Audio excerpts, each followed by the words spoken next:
Olá, eu sou Carlos Cabral e esse é o Cyber Morning Call, edição de 26 de julho de 2022. A gente inicia a edição de hoje falando sobre um rootkit para a firmware UEFI denominado Cosmic Strand, o qual foi documentado pela Kaspersky ontem. Sempre que surge uma ameaça para a firmware UEFI, a gente pontua aqui no podcast sobre o quanto é importante estar atento a esse tipo de malware.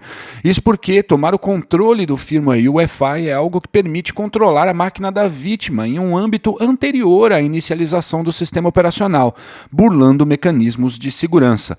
Segundo a Kaspersky, o Cosmic Strand foi identificado em imagens de firmware para as placas-mãe da Gigabyte e da ASUS associadas à arquitetura de processador H81.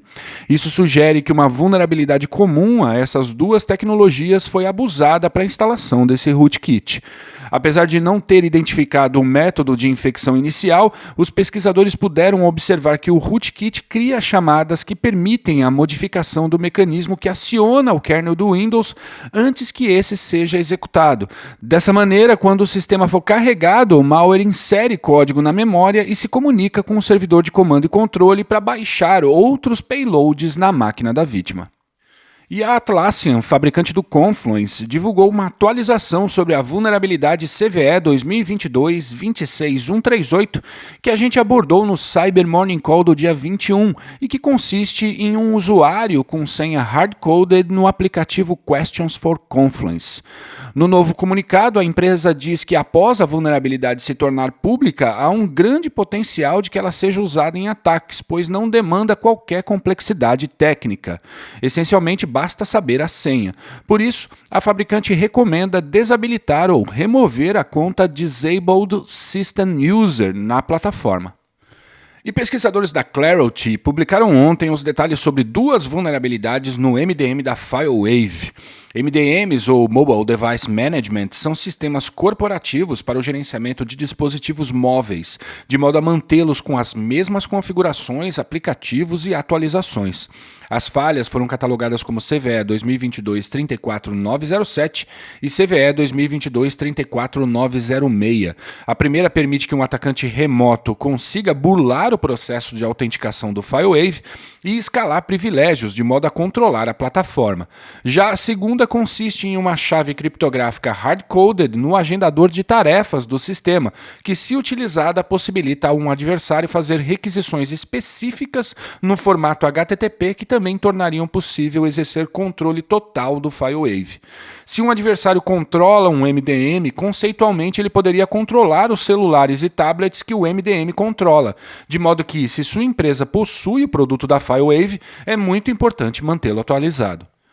E a equipe da Cyble publicou ontem uma análise de um malware do tipo Information Stealer chamado Luca Stealer, o qual teve seu código publicado no começo desse mês. A ameaça foi desenvolvida em Rust, uma linguagem multiplataforma, e possui funcionalidades para roubar informações de navegadores baseados no Chromium, tais como carteiras de criptomoedas, tokens no Discord, extensões de gerenciadores de senha para o navegador, prints de tela, dentre outras coisas.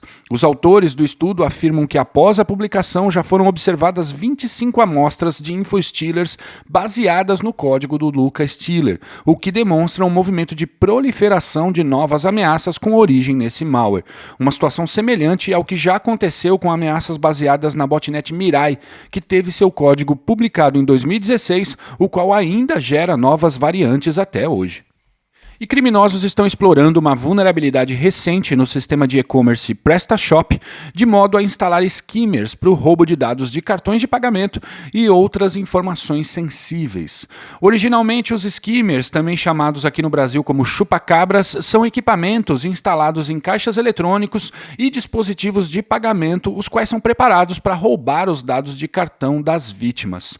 No entanto, ameaças com função semelhante e preparadas para roubar as mesmas informações de sistemas de comércio eletrônico já existem há anos. A falha que está sendo explorada no PrestaShop é a CVE 2022-36408, que permite a execução de ataques de SQL injection no produto, tendo sido documentada e corrigida no dia 22, momento em que já havia registros de que a falha estava sendo explorada por criminosos.